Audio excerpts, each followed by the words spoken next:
up, guys? So today it's gonna be my first, I guess, driving vlog inside my brand new 2017 Dodge Charger ScatPack. And as the title states in this video, these are gonna be the reasons why I chose the Dodge Charger ScatPack over pretty much any other car that's on the market currently. So reason number one why I bought this car was because I wanted something with more space. So as some of you may know, if you've ever sat in a European vehicle, like whether it's Volkswagen, BMW, Porsche, whatever, well, Porsche, yeah, not, but you know, the actual regular Audi, they consider themselves full-size sedans or mid-size sedans or whatever, but they actually are a lot, you know, you're more cramped in those vehicles. I've been driving cars, small cars like that for a long time, and you know, when you're younger, you like, you know, the sport hatchback scene, you like all that stuff, you want, you know, STI, Evos, all that kind of crap, you know, GTIs, and but I wanted something with more space, something that was going to be more family friendly, and all that kind of stuff. Reason number two is I wanted something new.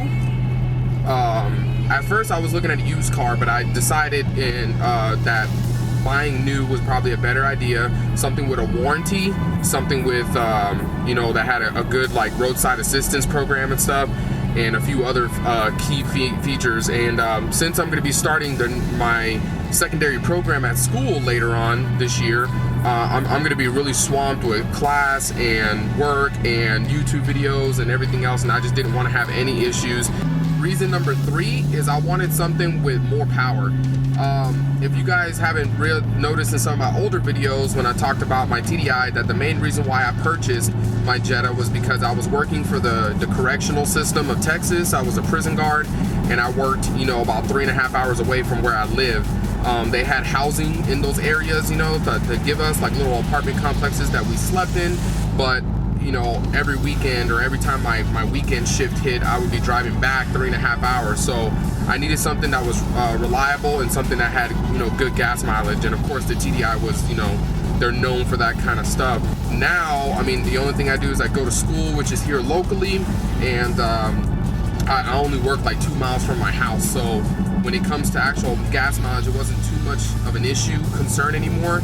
Reason number four for me buying the Dodge Charger ScatPack was because when you start looking in the European market, because I know, you know, I had quite a bit of time, if you guys followed me before with the whole Volkswagen scandal, I had quite a bit of time to look around at multiple vehicles, and you know, I didn't have to rush into it. And when you look around in the European market of something of this equivalent, of what features this has, the power this has, you know, the brakes, the upgraded brakes, the Brembos, all that stuff, there's not really much out there, honestly, that has this kind of potential. So I was also considering, you know, an Audi S7. I was also considering, you know, a few other European brands. I started even looking at the Japanese market. I was also looking at, because my friend, as you guys know, owns a Lexus IS 300. I've always had a sweet spot for the ISFs, but it came down to the same thing. One, they were smaller than this vehicle. Two, they were a lot more expensive. I'll go more in depth in a different video when I do the review about this car, but you know, essentially I paid right around $40,000 for this car brand new. An Audi S7 was going to cost me $40,000 for one that was 2-3 years old already with like 40,000 miles on it. Same thing with like an ISF and some of the other car manufacturers. And like a lot of people have stated on YouTube, is this car essentially is the best bang for your buck for the most part, you know, if you're looking at an overall type vehicle. Reason number five is the features that this car has. Going back to like some of the other vehicles, I mean, this car has an immense amount of features, you know, and I wanted some of them specifically, but some of the other ones I didn't want. Like for example, this car comes with this particular one that I purchased because I really wanted a white one. It has the confidence group package, which is the blind signal, like the blind spot light and the mirrors, the HIDs, the actual HIDs in the headlights, and the heated mirrors as well. You have to get the confidence package for that one, confidence group 1 or something like that. They have a few different variations.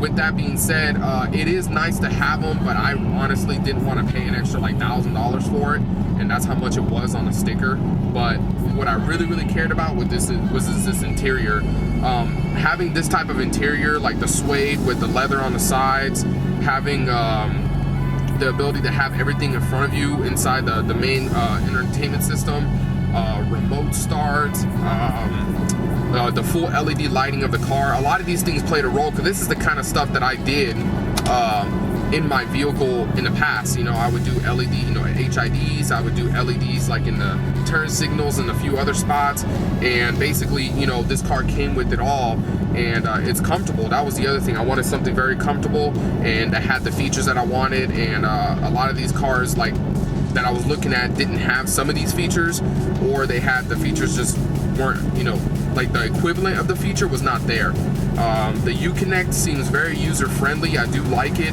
compared to, if you guys ever looked into the Audi, whatever they call it for their infotainment system, it is total trash. It is a mess. It is difficult to get comfortable using and all that kind of stuff. So that was another reason that kind of took me away from the Audi and buying this car instead. It's the looks of the vehicle. I love aggressive vehicles the way they look, and that was one thing that always upset me, that companies never made a vehicle that was like maybe a subpar model compared to like their top of the line model with similar features. And this is for example is Volkswagen, right? If you bought a TDI, it looked like a base model Golf, and I hated that. You know, I was like, man, you know, or like specifically for the Golf, it looked like a base model, and it just really pissed me off. And I'm like, it'd be really cool if they made a GTI or a TDI with a GTI look, which they did, and they released only in Europe, and they called it the GTD. So having the ability for this car, you know, and what I mean by subpar, I don't mean like it's not as good. It's just like, for example, with this car compared to the SRT model, the only thing you're missing is the magnetic ride suspension, which I didn't want in the first place, because you guys know I'm gonna back this thing, and you know, the wheels and a few other things, which doesn't matter either, because I always buy my own aftermarket wheels. So having the ability to have this aggressive look from the SRT models on this car, and you know, that's one of my key points, you know, of buying this vehicle over something else. Because you know, an S7, for example, going back to Audi, if you buy an S7, it does have a somewhat aggressive look, but you're missing certain key interior points and stuff that the RS7 has. And RS7, you know, I just can't afford. You know, obviously those things are like $100,000, but you know, that's one thing that kind of irritated me about some of the other brands out there, was that, you know, that issue. Reason number 8 is going to be the price of the car. So if you guys are not familiar, ScatPacks range right around about 45, between 40 and 45 grand and up, depending on options. A similar equipped S7 was going to cost me maybe 60, 70,000. I didn't even look into them because I knew I can't afford them. You know, some people ask me why I didn't get a Hellcat. Same thing. They're in the 60s and 70s. That's way over my price range of what I can afford in my budget. And a lot of other cars, that was pretty much the essential issue. They were too much over my budget. You know, I was kind of pushing. I didn't push my budget limits, but I'll be honest with you guys, I would not be able to afford this vehicle if it wasn't for this whole Volkswagen issue, because Volkswagen paid out a substantial amount of money for the whole scandal. So that helped me put a good down payment on this car to make it comfortable. I could have afforded the car at full price with no down payment, but you know, nobody wants a $700 car payment, and I've never had a payment that high, and I will never have a payment that high unless I'm like wealthy person. But I got this car payment down in the high 400s, which is what I'm comfortable with, you know, and with the down payment and the money from the Volkswagen issue. So that was just an awesome, you know, for that to happen at the time that it did, allowed me to get this vehicle, which I'm very happy about, and I feel it's going to be great for the channel. So guys, I hope you enjoyed the video. These were my reasons why I decided to buy the Charger ScatPack over, you know, pretty much any other manufacturer on the market for cars. If you guys have any specific questions on, you know, specific things on why I bought this car, like a more in detail, go ahead and put comments below, and I'll try to go over those. I'm usually pretty good about responding back. If you enjoyed the video, give it a thumbs up, and don't forget to subscribe down below. I'll catch you guys on the next one. Peace.